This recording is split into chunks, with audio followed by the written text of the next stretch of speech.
You know, the first rule in selling is always, always, always agree with the buyer. And this is one of the vital rules in the close. Always agree with the buyer and never disagree.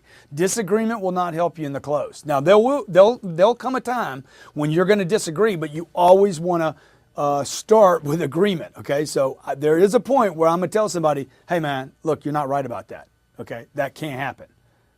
But first, you have to build a lot of agreement prior to that. This is one of the absolute truths when negotiating. If you violate agreement early on, you'll crush your negotiations and you'll crush the close.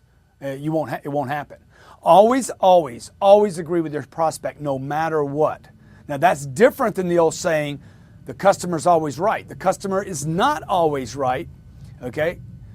Well, Grant, I can do this or I can do that or I can, how do you know that? That's not true. They can't do that, okay? They're not always right, but that has nothing to do with telling them you're right. You get it? Whether the buyer is right or wrong is not the issue here, okay?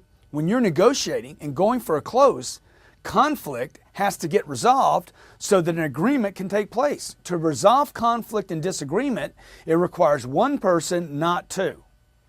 And now, I'm thinking about a situation I'm involved in right now. I'm like, man, I need some help from the other side because I'm having trouble resolving this. But the truth is, if I could truly take control, take responsibility for everything going on in negotiations, you know, if I would just step out of the way of disagreement, there wouldn't be anything left to disagree with. It takes two parties to counter one another, okay? As soon as this guy agrees with him, there's no disagreement.